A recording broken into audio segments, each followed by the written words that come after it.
There we go. Yep. So now I press it back to if you land, it will mute all other ones. Okay, sounds good. So we'll call this meeting to order. Good evening, council, staff, members of the public. We're going to start this meeting at 7:01. Today's meeting on August 14th is held in the council chambers at the municipal office. It is open to the public to attend public meetings. This meeting will be live streamed on the municipality's YouTube channel. So please start okay.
We acknowledge that we are on the traditional land of the Anishinaabe people. We wish to recognize the long history of Indigenous people of Canada and show our respect for them today. We recognize their stewardship of the land. May we all live with respect on this land and live in peace and friendship. I have regrets from Deputy Mayor Kellum, and I believe Councillor Johnson will be a little late today. We will move to Section 2, Disclosure of Pecuniary Interest. Is there any tonight? Seeing none, we will open the meeting for approval for tonight's agenda. I'll be looking for a mover for that. Councillor Andreessen and Councillor Blazik. Let's have the vote.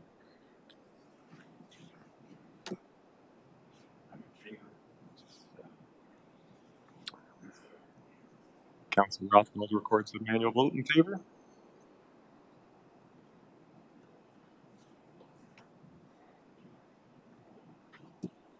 And that is carried. So we will be moving to Section 3 for reports, and we will be going to 3.1, the 2025 Budget Survey results.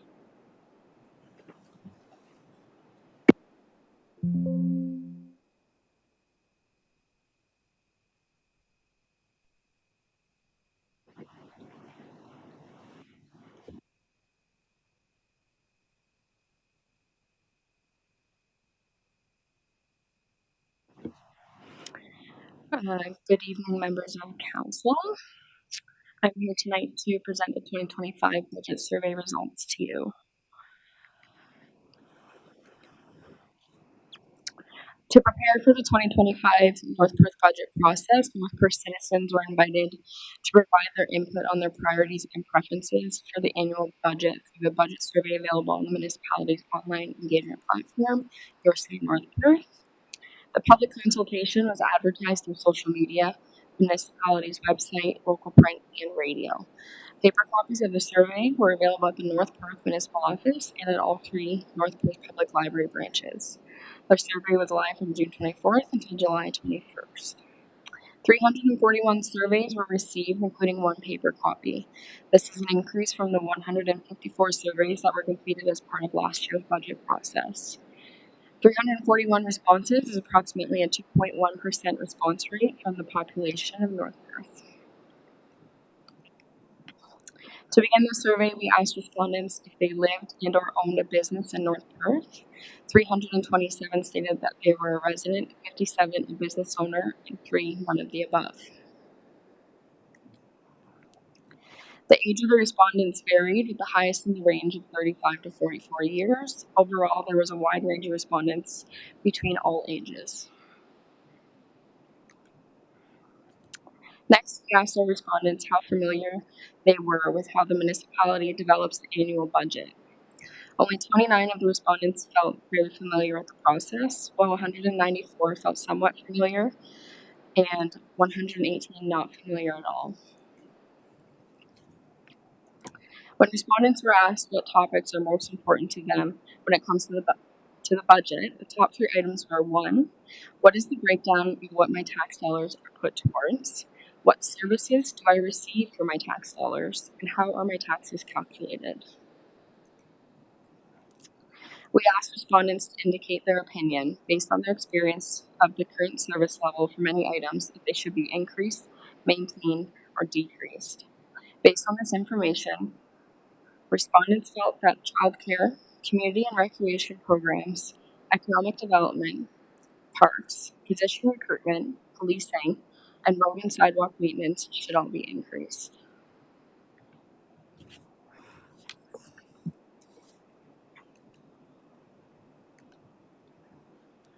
When asked to share any comments regarding the satisfaction with the delivery of municipal services as outlined in the previous question, respondents noted positive feedback about our parks and facilities and library services. The need for more policing, more childcare, and more green initiatives was noted. Respondents also noted their concerns about infrastructure, traffic and road maintenance, public transit options, healthcare concerns, and community programming. Respondents were asked to share comments they have regarding where they would like to see more tax dollars spent. Responses included infrastructure and maintenance, parks and trails, indoor pool, physician recruitment, policing and bylaw enforcement, affordable housing, public transportation, community services and programs, composting and green waste program. Respondents were asked to share any comments they have regarding where they would like to see less tax dollars spent. Respondents noted equipment, particularly in vehicles, administrative staff, and inefficient spending. We asked respondents what services they would support an increase in user fees to reduce reliance on property taxes. This question is not a mandatory question, and respondents were able to select more than one response. The amount in each column shows the number of people in support of a fee increase for that item.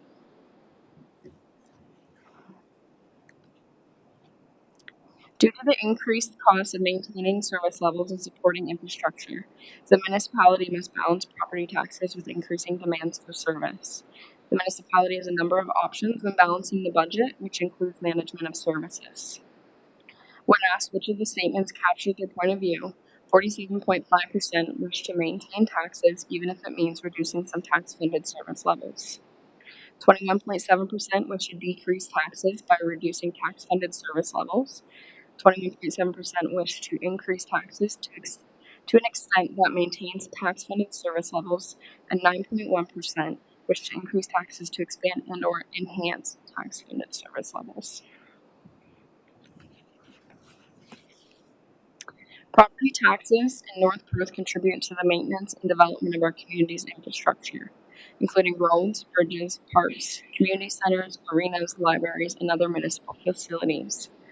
Our municipality grows and our infrastructure ages. Additional funds will be needed to ensure these facilities are properly maintained and to support new construction projects.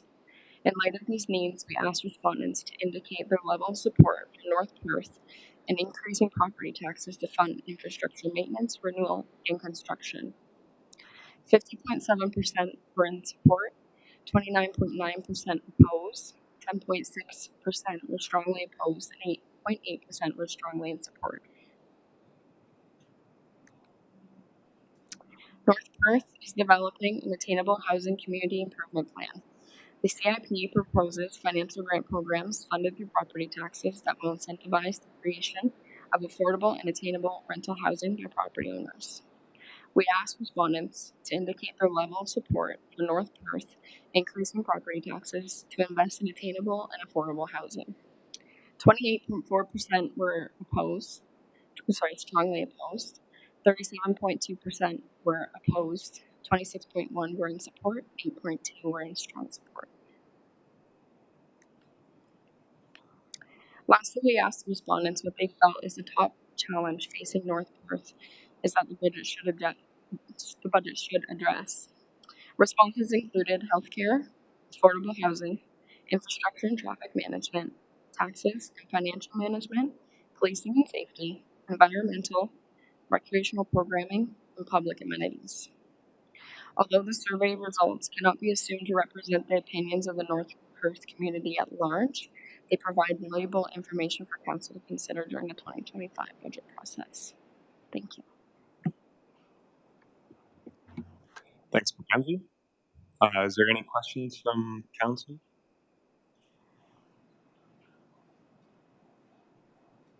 Yes, Councillor Duncan. Thank you, through you, Chair.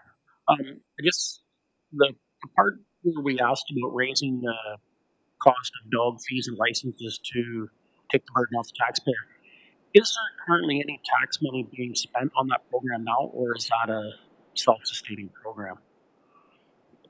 I am going to go to our treasurer to answer that question, if that's okay, Ashley.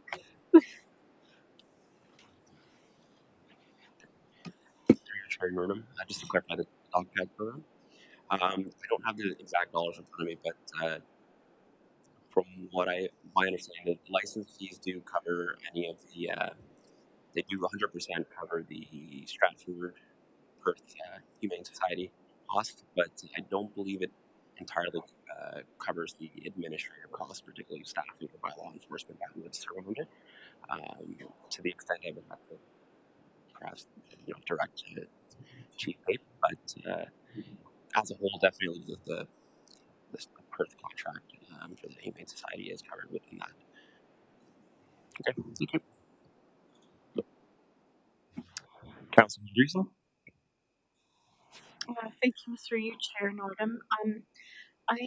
It's important to note, I think, too, that this is a small sampling of our community. I'm looking at the opinions around childcare community programs, and it's quite interesting how, in this particular survey, the opinion is that we should be maintaining childcare instead of increasing it. And certainly in this community, I know that childcare is a big need. And so it's important that that's one example to show that it's important that it's good information, but perhaps doesn't completely encompass what all of our needs are in this community. Thanks. Thanks for your comments. Any Councillor Raphael? Thanks very much, Chair Nordum, and thanks very much for the report, Mackenzie. I do note, as Councillor Andreessen mentioned, but it's a marked increase when we have 341 surveys this time. Certainly, during my time as budget chair, we were, going through the pandemic and so on. So, I mean, I don't know what everybody else was doing, but they should have been filling out a survey. But clearly, whatever we've done this past year seems to have worked, and hopefully in coming years we can certainly see that number increase. Now, again, 2% of our population doesn't tell us the whole story, but it's helpful, I think, in terms of having an idea in terms of the people that did take the time. So thanks for all your work to make everything more telling for us in terms of the overview of all those 341 answers. Thanks, Mackenzie. You're welcome. Yeah, thanks, Councillor Raphael. We'll echo that as long the Vice Chair Kaisenberg and myself. We are very thrilled with all the respondents. Any other questions? Okay, I have a motion that the Council of the Municipality of North Perth receives the results for the 2025 budget survey as information. I'll be looking for a member. Vice Chair Thiesenberg and Councillor Rothwell. Discussion, debate. Seeing none, let's have a vote.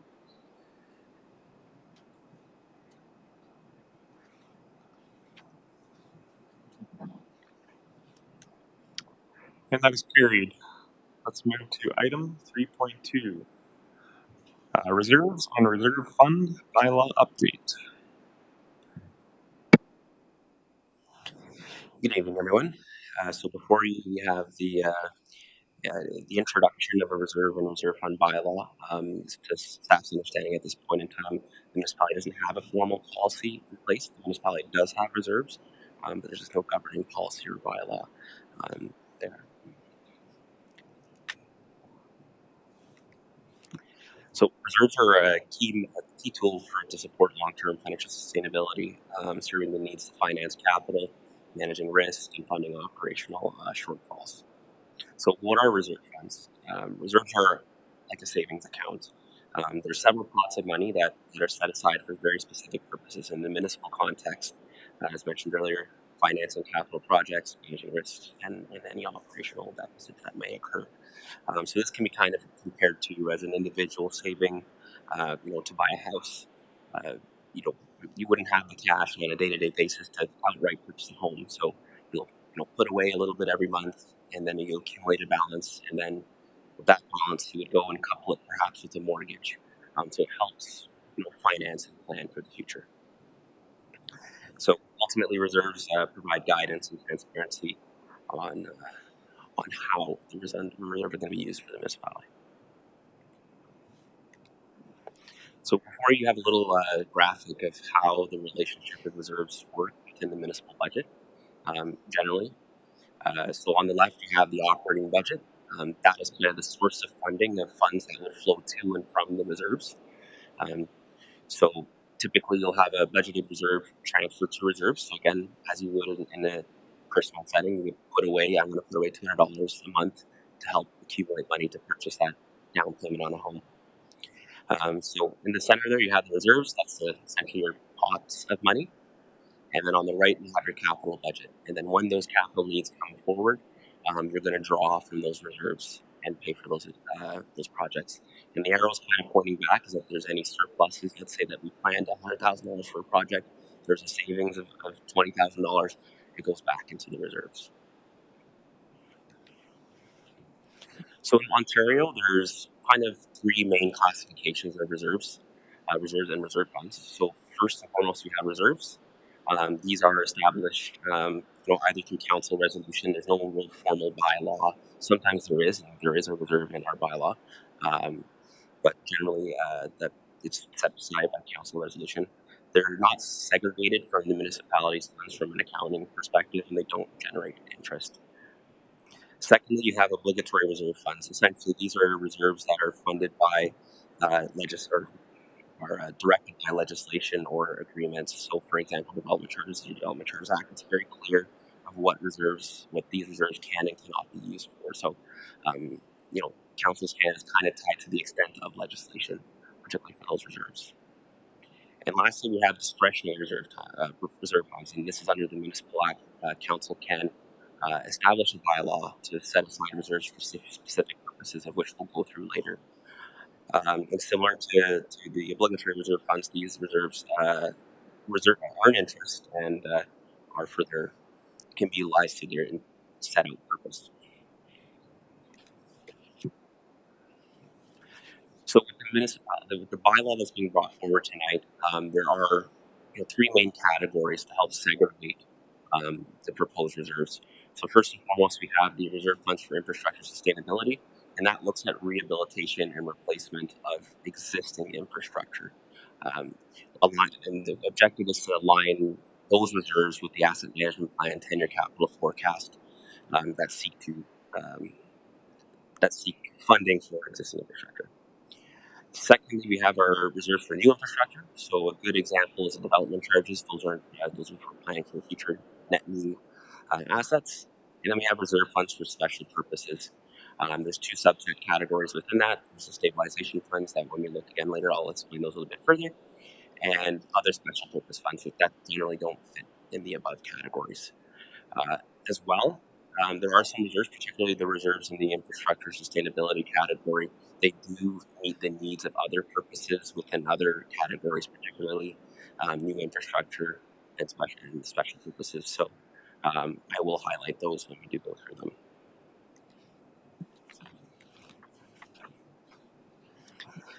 As well included in the report is a policy. This policy looks as a governing document to kind of ensure that we're maintaining the reserve fund bylaw moving forward. It defines how we establish and maintain reserves. It promotes authority for the treasurer to subdivide some of the reserves behind the scenes for accounting, um, management purposes, and also reporting purposes. It also includes language of how we can move dollars between different reserves, and also stipulates a review every 4 years. As the reserve fund is a living, reserve fund bylaw is a living document, and as the municipality evolves, the needs of what we might need to have reserved for will change over time. So just before we jump into the reserve fund schedules, just as a quick overview, some of the columns that you'll see, every reserve kind of has an item within each column. It's more or less some of them are self-explanatory, but just for the sake of just for transparency, the purpose indicates the overall goal and objective of the reserve. The funding source indicates where the funding will come from to replenish the reserve. And so the intended use, what are the parameters of what we can use the reserve fund towards? And lastly is the funding target. And one thing I'll kind of note now, that you'll see some of the targets might seem a little high. They don't need to be met as of today. It's not a shall. It's a kind of a goal and a desire of where we want to move towards when we look at planning. As well, when we do future reserve fund bylaw updates, we'll align and revise those targets with past historical performance or any changes that we might foresee in the future.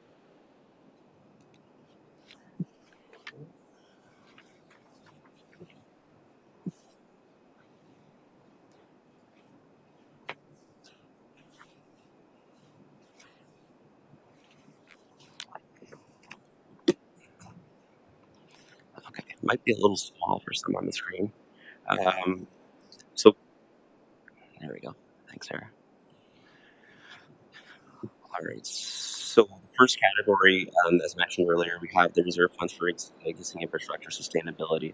So the first 4 or 5 reserves are for the various services, services that we have that are funded from various sources. So we have our general asset management reserve, our water asset management reserve, our wastewater, stormwater, and solid waste. These look at the core infrastructure for their various funding sources for existing infrastructure. The funding source for the majority of them is allocations from their respective operating budget. So through the budget process, we'll be looking forward to including direct provisions to say we're going to transfer X amount of dollars into the reserves. Right now, the municipality budgets for amortization, and it is a non-cash item, and it can be viewed as a transfer to reserve. And we'll make sure we kind of clarify that when we get to the operating budget process. The intended use for the majority of them, you'll see it seeks alignment with the asset management plan. So item assets that are captured in the asset management plan, and also the 10-year capital forecast, as well as the upcoming capital program for each fiscal year. And you'll see for the majority of them, the minimum balance is $1 million. That's to allow provision for any unforeseen circumstances for existing infrastructure. So to help kind of build that buffer there. But as mentioned, some of them we may not be achieving some of those targets at this point in time. And as well as mentioned, the 10-year capital forecast and asset management plan are key drivers of what funds in this reserve, and that's what the funding target kind of looks towards. And as we begin to compile and update our asset management plan, we'll have more wholesome numbers to actually peg a number against the wording there. So moving on, we have our cemetery reserve. This is for cemetery operations. It's a nominal reserve, but we do have one for our cemetery operations. And then the next two we have is our Canada Community Building Fund and our Ontario Community Infrastructure Fund.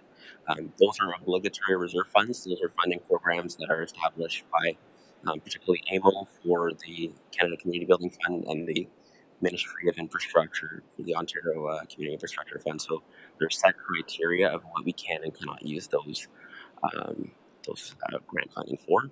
And those reserves are there in place for some projects that we would accumulate funds if the project, let's say, there, as an example, there's a Daviston Street Bridge a couple of years ago that occurred. 1 year's worth of grant funding wasn't enough, so there was kind of a stockpiling of funding that happened over, I think, 2 or 3 years to, fund that project. So that's why those reserves are there.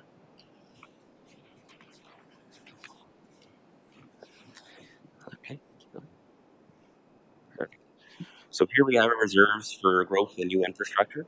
As the example I utilized earlier, we have the development charges reserve funds.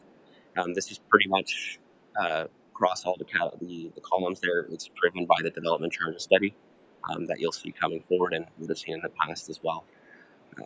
There. The next reserve is the property tax growth infrastructure reserve fund. So there's some projects that are not necessarily DC eligible or any other projects that may happen outside of scope that's deemed as growth and doesn't necessarily fit into the category of infrastructure replacement within the other reserve I had described earlier. As well, this reserve would help support some of the DC exemptions that would be that would occur. That I'll go a little bit further because there's a bit of a tie with the affordable housing reserve as well. Next, we have the cash in lieu parkland reserve. So that's legislatively required, another obligatory reserve fund. So any subdivision agreements of where there's a parkland dedication allocated towards the municipality, that's what that reserve fund is dedicated towards. And then lastly, under here, we have a land and property acquisition reserve. This is the mechanism to allow the municipality to acquire or dispose of municipally owned property. And any significant balances that would arise within this reserve can be allocated to other reserves for any special projects. And when you see the sorry.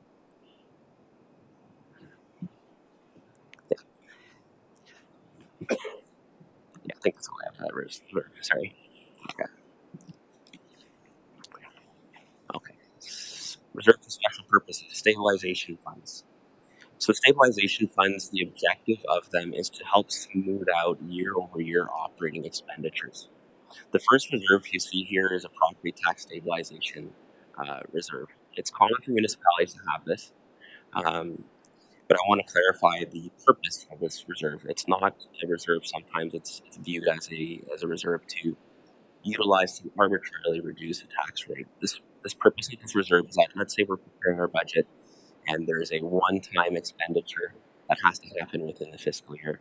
And it's not going to reoccur in the following year. This reserve would help step up, allocate some funding if there's available resources within there to begin with, without the need to increase the tax rate suddenly. And the funding for this reserve is essentially for any operating surpluses or deficits that would occur from a year over year within municipal finance operations. The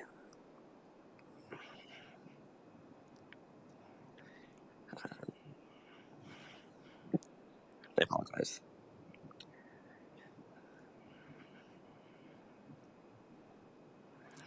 I'll move on to the insurance and legal reserve fund and the winter control reserve, and I'll probably circle back on the property tax stabilization reserve. These two reserves are for essentially a buffer for in-year operations. So winter control is very hard to predict of what the activities are going to be for any given year. So if we budget $500,000 for winter control, and in 1 year we spent $600,000. Well, that $600,000 is going to draw from that reserve. The extra $100,000 is going to draw from that reserve, and essentially come from that reserve And then years where we have a savings of, let's say we spent $400,000 and there's a savings of 100,000, it'll flow back into that reserve. So the objective of that is to help buffer and stabilize the impact on the overall tax supported budget. Similarly with insurance and legal, it's very hard to predict of what the actual activity is going to be in a given year. And that's essentially going back to the property tax stabilization reserve. It looks at the municipality as a whole. And lastly, we have the under stabilization is the municipal elections reserve. And the building code, sorry. The municipal elections, every 4 years, there's a sudden cost increase. So every year we're putting away a 1/4 of what the anticipated cost is going to be for the municipal elections reserve. And lastly, we have the building code administrative reserve that you've heard many times before, similar to the property tax stabilization reserve, and it is a self-funded operation. So if there's a year that happens, it happens to be very good. Surpluses would flow into that reserve, and any deficits would come out of that reserve. So it doesn't impact the tax-supported operations.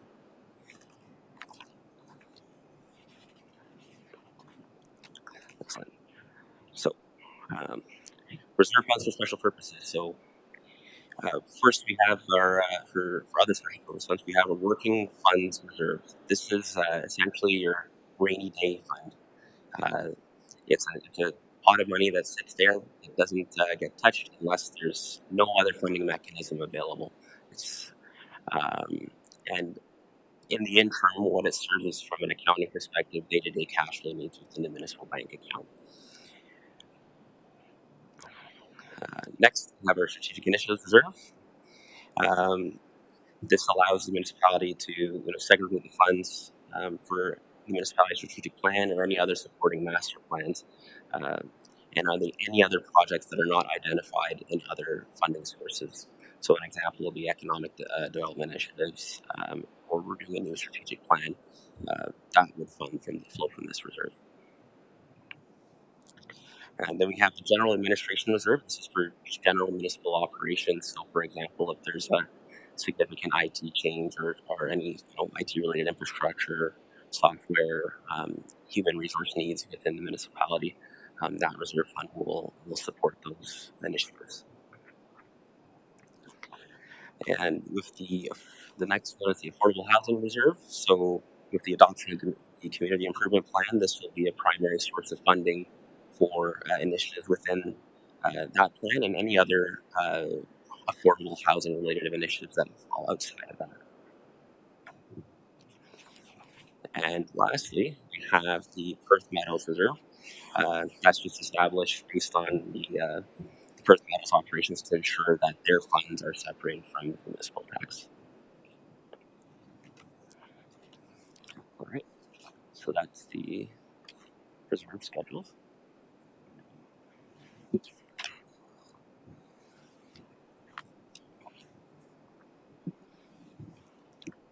All right. So what are the next steps?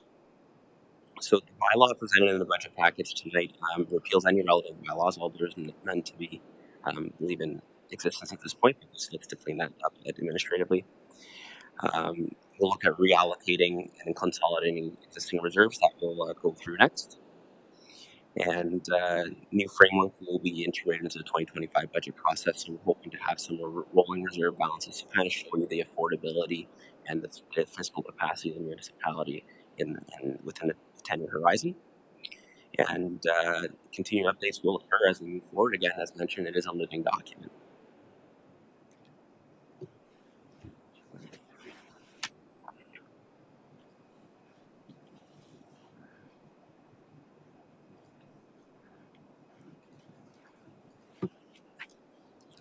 Okay, so before you have draft reserve fund figures. So the figures for the 2023 ending balance, they are unaudited. We're still working on the 2022 year end, so all these numbers are subject to change. This middle column there is a 2024 projected encumbrance. So that represents all of the budgeted capital initiatives that have been budgeted under the 2024 capital program less any projected operational surplus that we'll probably have for the 2024 year. So depending on the financial outcomes for this year, those numbers will change, but it does include our kind of best guess at this point in time. So the purpose of showing that encumbrance shows us what's unencumbered by the end of the year. So what is available to be utilized by the municipality that hasn't been earmarked for projects that have been approved in the 2024 budget. And I'll allude in the next report. You'll see kind of the first. Oh, sorry, go back up. The general asset management reserve. There's quite a significant draw of $7.5 million. There's quite the capital expenditure in this year's capital program, and it does have a significant swing in the unprovisioned capital reserve balance there.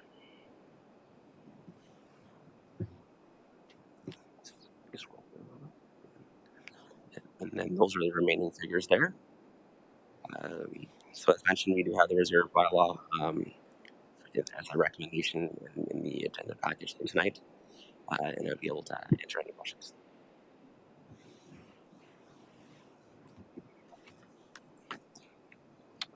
Thanks, Ashton. Reserves and reserve funds get rather confusing, and you did a great job of explaining it to us. Any questions for Ashton?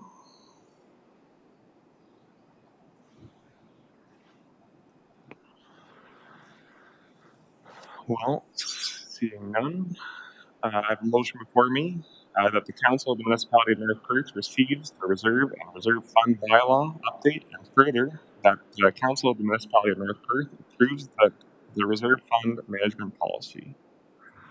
Moved by Councillor Andreessen, seconded by Councillor Anstead. Let's have a vote.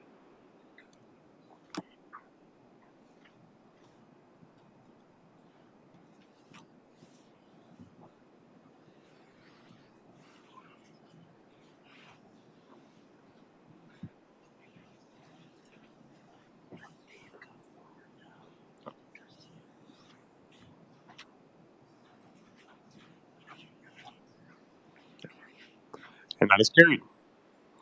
We will be moving on to item 3.3, 2025 budget guidelines, pressures, and timelines. And that'll be presented by Ashton. Thank you, Councillor. So historically, at each budget process, a budget policy is brought forward every year. And I'll change the slide there. Oops. Not going too far. Bringing a budget policy forward every year as part of the budget process. The staff did a review of that. Felt that the contents within the policy are better suited to be kind of endorsed annually within the council resolution, as this allows us every year to be more dynamic on what these guidelines that were previously included in the policy before to be more dynamic and suit the needs of the upcoming budget, particularly the pressures that we'll also go through here. So in no particular order, the guidelines that are included in the report are listed here.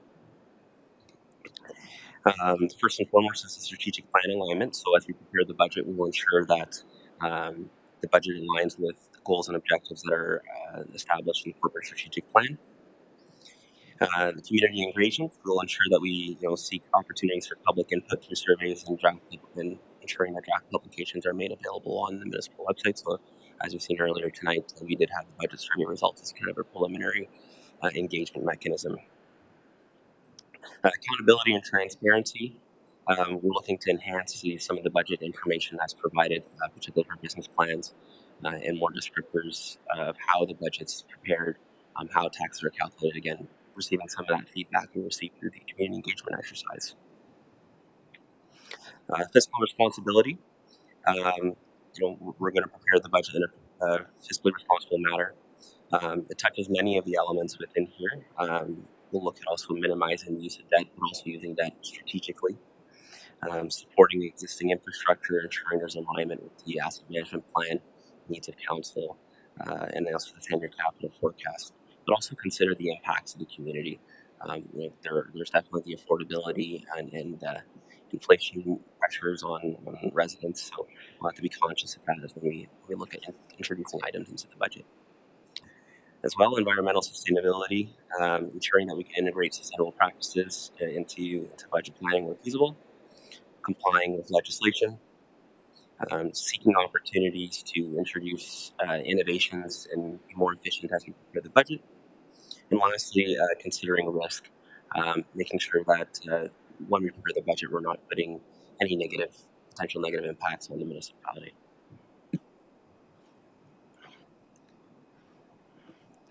So as we prepare the budget, we also wanted to make you aware of any challenges that we'll face that when we prepare the budget. A number of them are going to be recurring. They probably see year over year, and none of them are any surprises. A number of municipalities face very similar pressures when they prepare their budgets. So the first one here is the inflation, which is no surprise. Everyone experiences it. It doesn't matter, municipalities, individuals, businesses. So we have a rising cost of goods and services for the municipality. And what the municipality has done historically is follow the cost of living adjustment by the County of Perth. And for this year, it's established at 3.13%. So we'll be using this as a guideline to index the salary grid, and also more notably for fees and charges, ensuring that we're keeping pace with inflation. We'll be using that as a measure for a number of our fees and charges as well, and then any other expenditures, certain expenditures within the municipality's budget to kind of keep pace.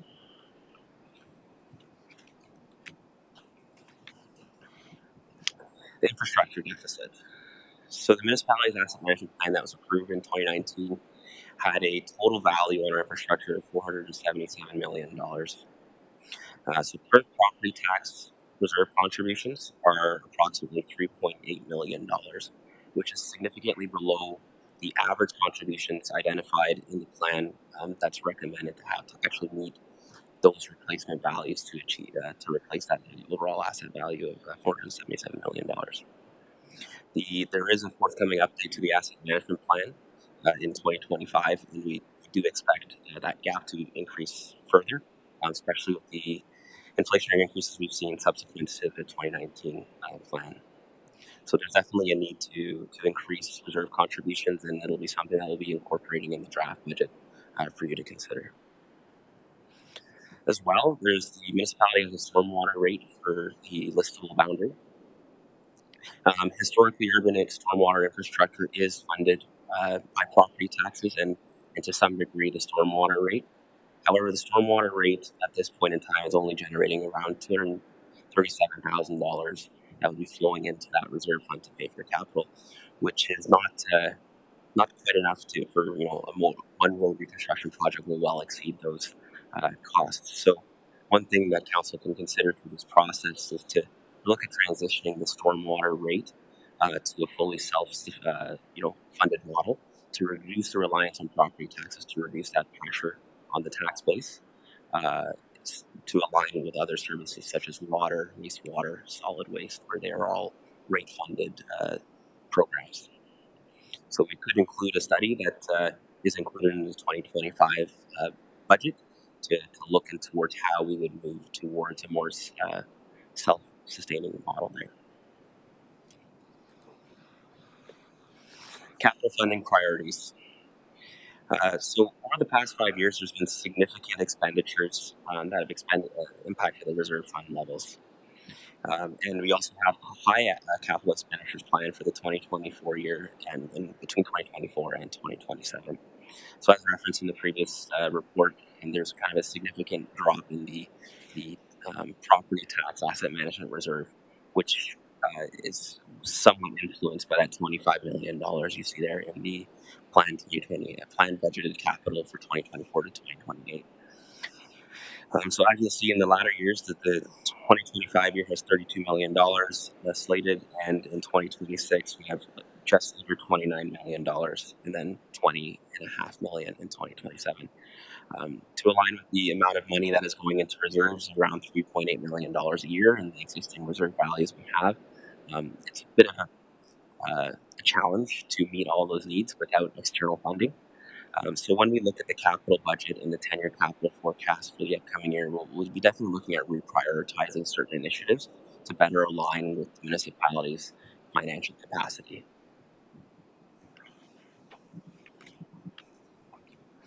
As well, affordable housing and attainable housing is going to be a pressure with the introduction of the CIP Um, Currently, there's a provision of $75,000, but as we look to roll forward the program, it doesn't generate any revenue, so there'll have to be tax dollars allocated to it. So that'll be a consideration when we look to prepare the budget. As well, on June 1st, as you may be aware, there was an amendment to the Development Charters Act, whereby the province established uh, thresholds for affordable units. And if certain developments meet those affordable units, they would qualify for 100% development charge exemption. And the municipality, since that's an exemption on the development charge, the municipality will need to essentially come up with the difference of that.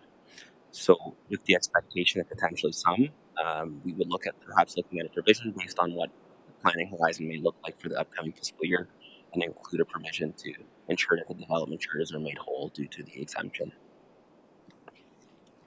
As well as service levels, with the growing demand for needs, as we've heard in some of the surveys responses, these would place pressure on the tax base, assuming that some of these service levels don't yield any user rates. So definitely be a balancing act there between those service levels that come forward and the financials that come with it. The Ontario Municipal Partnership Fund. So currently, the municipality 2024 received $1.6 million in the OMPF funding. It is a funding model established by the province, and it's given as a funding model, and there's an allocation mix depending on population, income, a number of array of factors. There is a risk for the municipality to see a decline in the OMPF allocations, and $1.6 million is quite a number that the municipality relies on. It's quite material.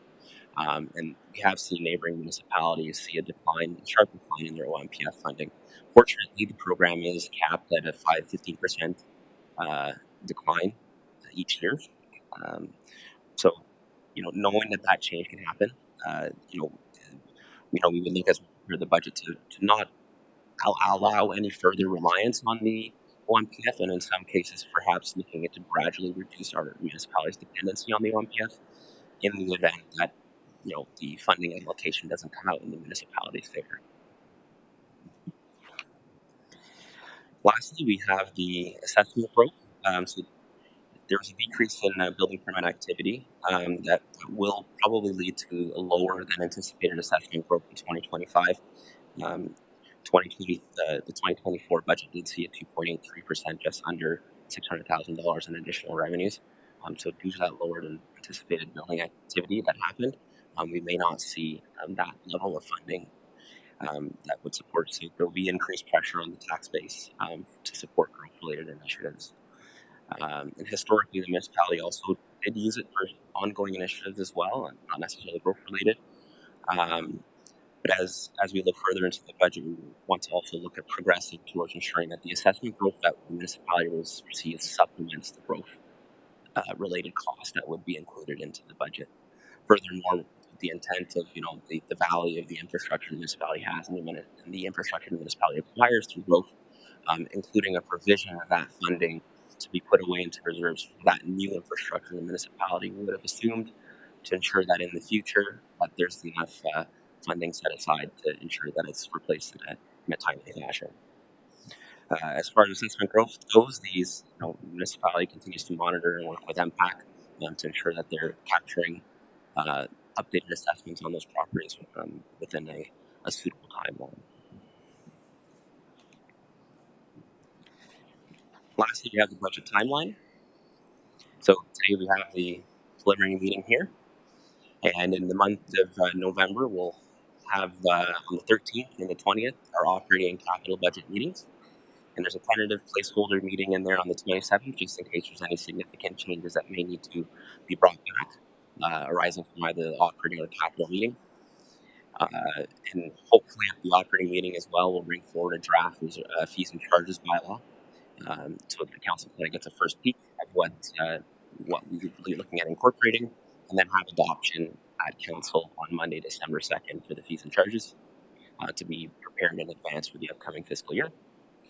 And then the final budget package will be presented on Wednesday, December 4th, And with the endorsement of that package, we'd look at opening up a final public consultation period around approximately December 13th, and then closing on January 3rd, with the intent of bringing back any feedback with the final budget package for council approval at the first council meeting in January. So with that, that concludes my presentation, and if there's any questions, I'd be happy to answer any. Thanks, Ashton. Any questions or comments from council?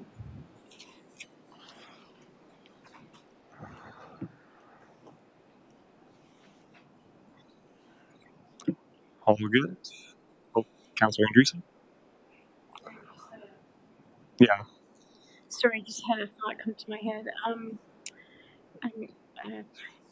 It's an interesting presentation. Thank you. And through you, Chair Nordum, it doesn't really paint a beautiful picture for the next number of years for the municipality and for budgeting.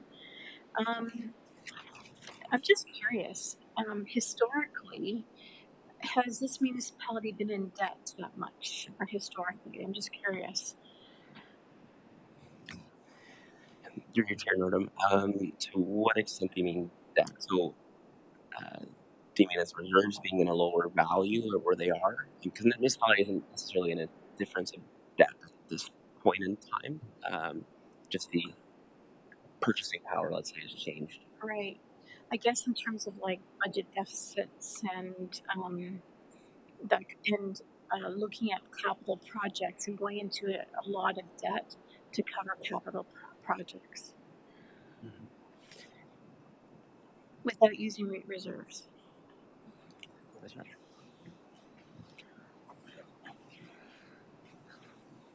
Thank you, Councillor Andreessen. I'll just maybe try to answer this with just my historical knowledge of the municipality. So up until now, we've tried not to incur a lot of debt, except for on items that had long-term service capacity in the future. So one of the things I can read off the top of my head is the Western landfill site. When it was created and redeveloped, prior to me becoming even the CIO, the municipality did borrow some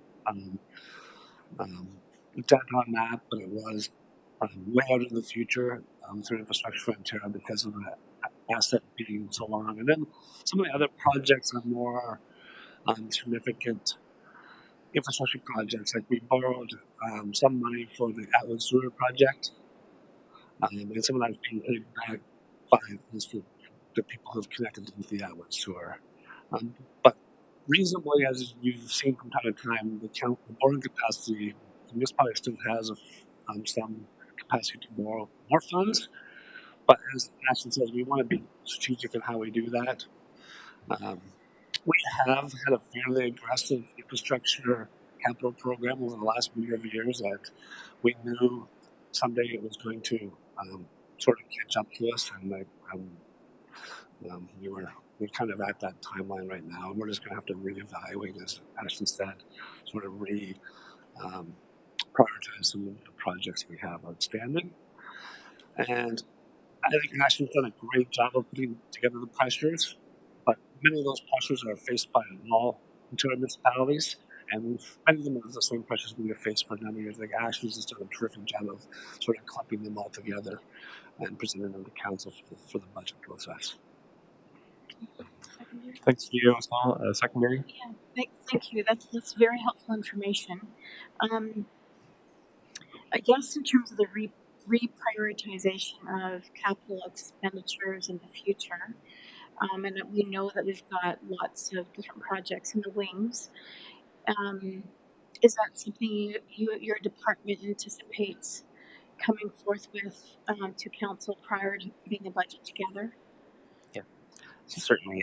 So the management team has been advised, and they're well aware. So collectively, we'll come together, and as we prepare the budget, we've kind of established some internal criteria to help guide us in prioritizing some of those initiatives before we bring them to you.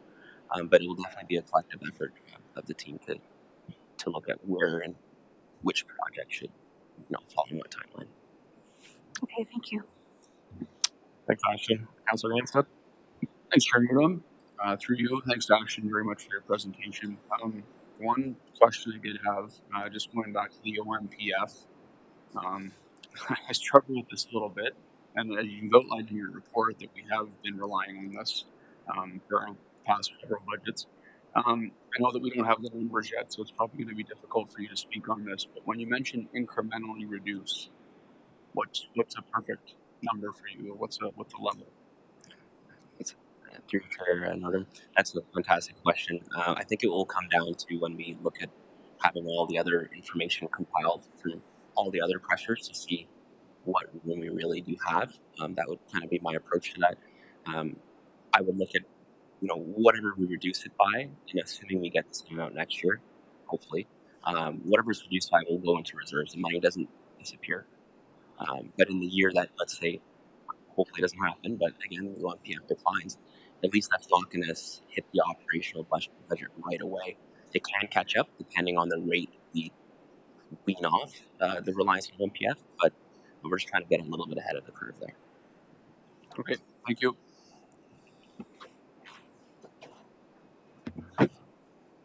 Thanks for the question, Councillor Anstead. I had a similar question when we had the previous our meeting before this meeting. Any other questions, Vice Chair Giesenberg? Thank you, Chair Northam. I'm going to build on Chair Northam's comments and Councillor Ansted's comments, and kind of invite you to give us a better picture of OMPFs, that we understand what it is, what's already changed about it, and where we stand today. Certainly, there's some indication that we're in better shape than some of our neighbors on OMPF because we've taken the hit earlier. But if you can sort of talk us through that, so that we're all understanding what OMPF is and how there's a couple of streams of funds, I believe, that now we're sort of sitting on the last one, if I'm not mistaken. But please outline that. Yeah. Through Chair Nordum. So at a high level, the OMPF funding was established with the last property tax regime update.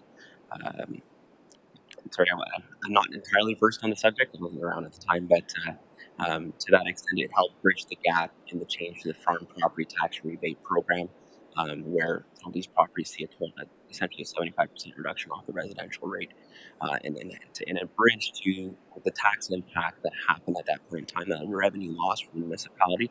The OMPF program came in to help supplement that loss that municipality experienced, so that there's no sharp increase in taxes to help offset that program.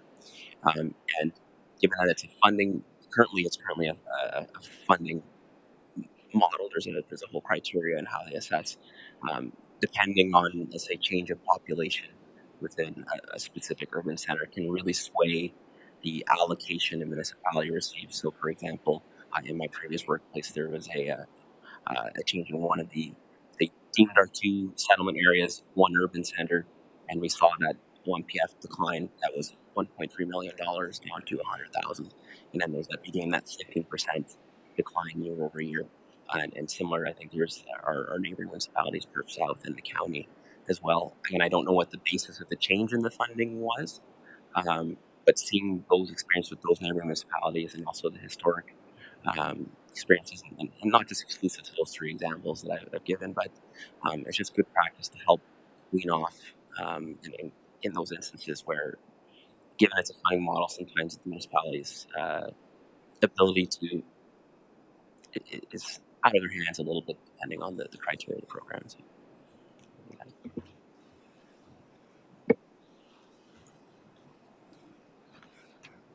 Yeah, I could just add to that. And certainly, unfortunately, I was around sort of when the tax was done, and so Ashton sort of has the history correct.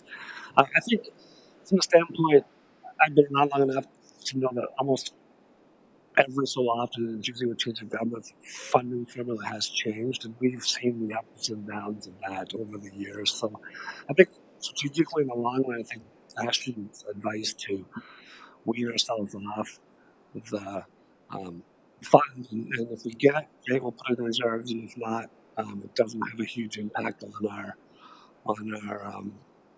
operating budget from year to year. I know between the county and at least two of the other lower tiers of the municipality, they've had quite some budget challenges over the last change that was made to the OMPF, and there's some of them are still struggling with those changes to this pay. So I think in the long run, the direction is positive. We'll just have to see how fast we can do it without causing a significant impact on the rest of the budget. Secretary Mayor Kasenberg? Not so much a question as a comment at this point. So don't worry, you can sit. It's okay. You know, my understanding of the OMPF, and it's important for us as a council to sort of understand where we've had become, is that government at some point in the past, as Mr. Romani explained, decided that it would be appropriate for it to get out of the business of funding the 75% difference between the residential tax rate and the farm tax rate. Farmers have long had an advantage on agricultural land of paying 25%. And in the past, the province used to reimburse municipalities for that 75% overreach, right? They would give the money back. The intent in the day was largely that the whole of the province was supporting an affordable food pricing program.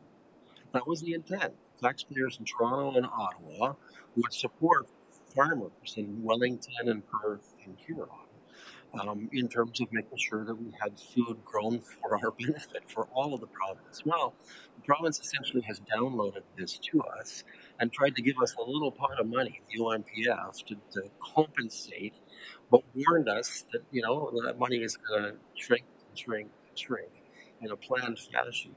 So here we are, and I did some estimates 2 or 3 years ago on this. North Perth is actually short of money based on what would have happened of about $3 million over the years. That's including the OMPF payments to us, right? So now, essentially, all of the taxpayers of North Perth and Perth County wind up having to pay for affordable food for people across Ontario. I hope that councillors understand the implication of that. That's a significant matter. And certainly in the past, I have advocated to the provincial government that this should change, but perhaps it's time to raise some noise once again and say that we have essentially been down another responsibility, which is to pay for affordable food in Ontario, and we're tired of seeing these reductions continue to come our way. So I wanted to sort of give the politics of this, colleagues, just so that you understand why this is a problem.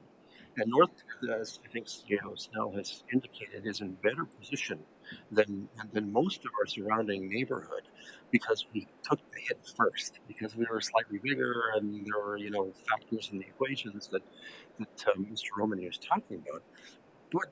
But that still means we have some pain to go ahead, and we're serenading some pain, and so that this policy remains highly questionable and just represents another level of downloading from the province to municipal taxpayers to take care of.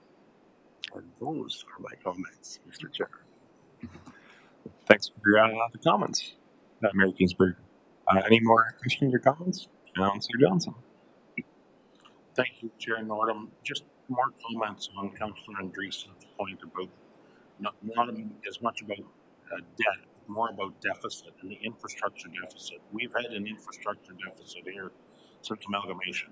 At that point, we maybe didn't know it. We were lost for a year or two, but we've watched it grow around this table year over year over year, and we knew at some point we were going to pay the piper. We can't just keep letting it grow, and somehow we have to stop that infrastructure deficit, and it just continues, and because of a various amount of reasons as well. Not just, we can't just keep raising the taxes, putting $3 million away into reserve funds when our infrastructure deficit is $25 million. That's, we're just putting a hole in a big pipe. Really, is putting your finger in a great big pipe to plug the leak. So at some point, we have to get real serious about how do we either spend less or put way more into reserves. Thank you. Thanks, Councillor Johnson. Councillor Rothwell. Thanks very much, Chair Nordum.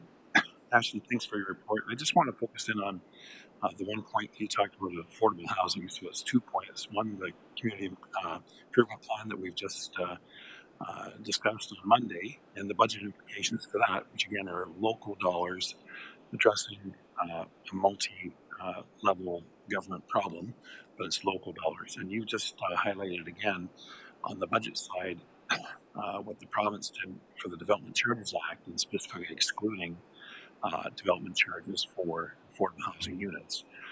Is there any way in our budget that we can sort of track those? I think you mentioned the possibility of being able to track that, because truly these are dollars which the municipality is foregoing that otherwise it would be receiving to help offset growth-related capital costs for those units. So is there any action that we're proposing to take to try to account for that, so that when we do make the point to the province and the federal government that we are doing what you're not.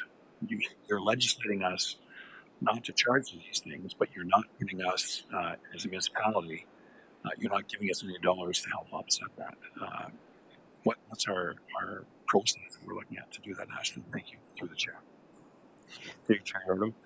Great question. I would say, well, there's the CIP implementation committee, so there'll be presuming annual reports of what recommendations of council, what's the fiscal impact going to be, and perhaps we can prepare a report, once a year to say here are the activities, from this coupled to CIP, and then anything that would have come from that affordable housing reserve as well, as a kind of an annual document to help track that. That's a great point. And as any other financial document we bring forward, we can summarize that there, no problem. Yep, Secretary. I forgot to turn off my microphone. Thanks very much, Ashton. Further, there's one other item, and perhaps you know the answer to this, is the province has, still hasn't taken off the table the whole issue of the change of the Development Charges Act dealing with the community investment fund, or community benefits fund is what it's called. And again, this was taking some monies out of our development charges and putting into a different reserve account. My understanding is that for larger urban centers dealing with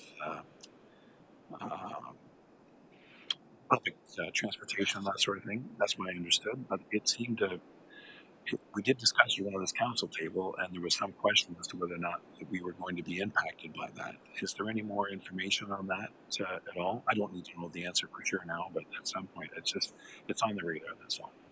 Yeah. Through to my understanding, the community benefits charge there's no applicable, nothing applicable to the specific municipality, but if there's anything I find out, we'll follow up. Thanks. Any other questions or comments? Seeing none, I have a motion before me. That the Council of the Municipality of North Perth receives the 2025 budget guidelines, pressures and timelines report for information purposes, and further, that the Council of the Municipality of North Perth repeals the general operating and capital budget policy, and further, that the Council of the Municipality of North Perth endorses the 2025 budget guidelines. Moved by Councillor Johnson, seconded by Councillor Glaznick. Let's have the vote.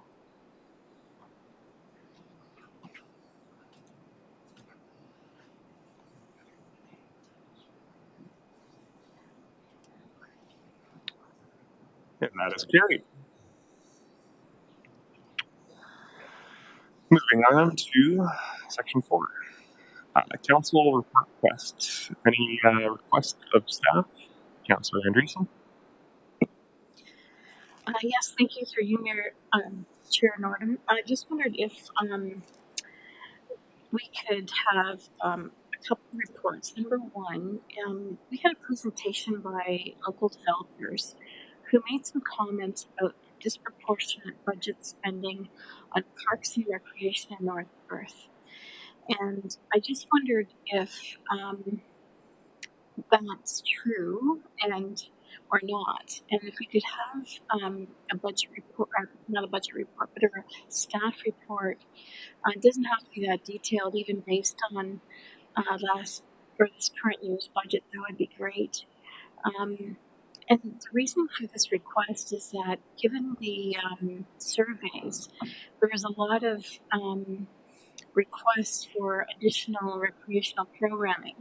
So it's interesting that we have a lot of requests, and yet perhaps our spending is a little over or disproportionate based on some of our other budgetary needs. So that would be my request on that report, if that's okay. And if that's okay, I have a second request too. Yep. Go ahead. The second request is just about having council dates for all of next year soon. The interesting thing is that we have budget dates going into 2025, but we don't have a budget calendar yet for the year for council. And just for advanced planning, your very busy lives, it would be nice to have that outline. Given that it's the mid to end of August, it'd be nice to have a schedule for 2025 sooner than later. Yeah. Yep. Thank you. Yeah. Does the clerk? Thank you through you, Chair Nordup. Typically, the council meeting schedule does come to council closer to the end of the year, but we can try and bump that up to September, October. If through you, Chair Northam, if we could have our dates as soon as possible, I know I have a business and family and like to travel, and it's hard to plan the year ahead when I don't have council dates. So getting something in the fall, it's almost too late. I would love to know and plan accordingly so that I can be at meetings and not miss them because of family functions, that kind of thing. So the sooner we can have those dates, that would be great. Thanks. Yep, fair enough. So we probably don't need a report on the dates, or would you still like one for that? My only suggestion would be if we could have them even by early September, that'd be great.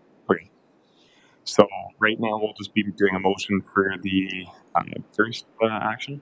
Sure. Thanks. And Councilman Andreessen, I assume will make that motion. Yeah. Looking for a seconder. Councilor Ansted. Any discussion or debate? Seeing none, we'll have that vote.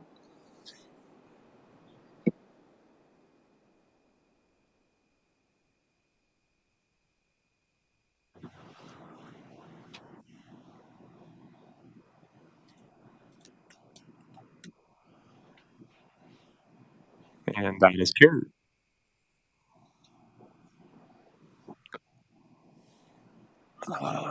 Anyone else? Seeing none, we will be moving on to section 5, bylaws.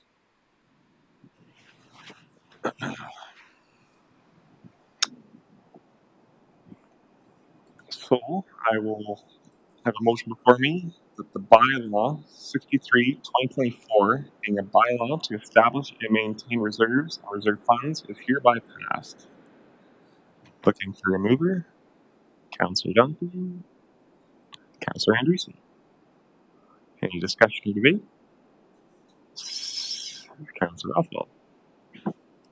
Thanks very much. I probably should have asked this question before, but Ashley mentioned about the 2022 year-end audit, and because this bylaw mentions that specifically. But could we just have a refresh our memory through at least mine by asking why we're in 2024 we're dealing with the 2022 year-end as opposed to the 2023.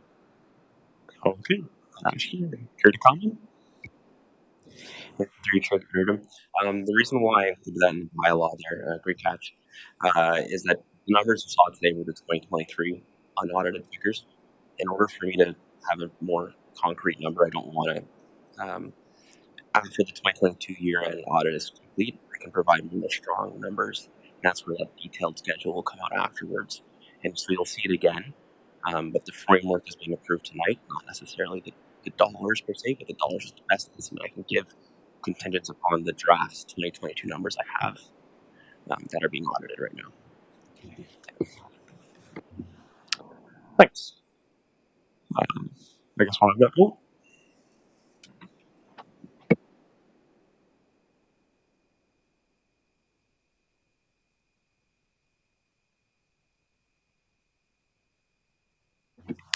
That is carried. Moving on to section 6. Is there any announcements? Seeing none, we will move on to number 7, the confirmatory bylaw.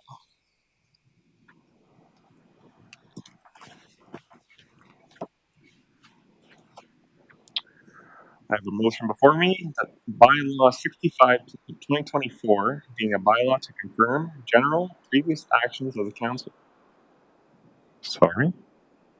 Ashley? And just a reminder, the intake survey that we had discussed. Yeah. So,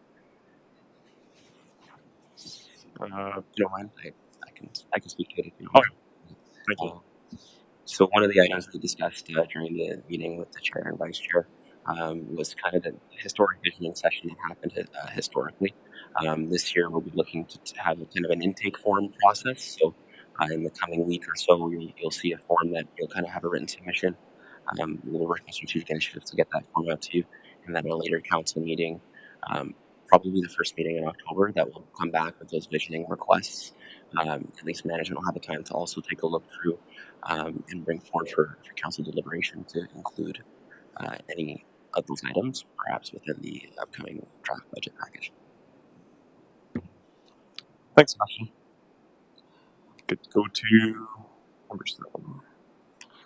So that would be bylaws. No, confirmatory bylaw. So I have a motion before me. Bylaw 65 2024 being a bylaw to confirm general previous actions of the council of the municipality of North Perth is hereby passed. Looking for a mover. Councillor Rothfield, seconder is Vice Chair Councillor Weir. Let's have the vote.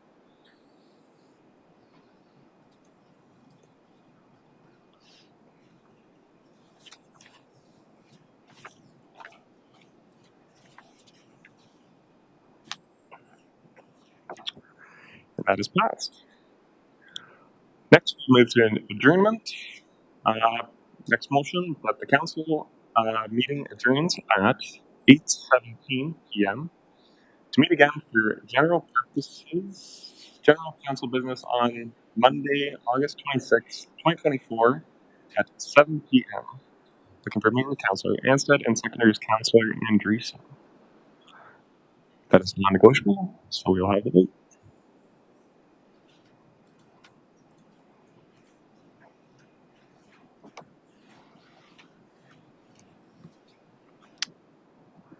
And that is passed.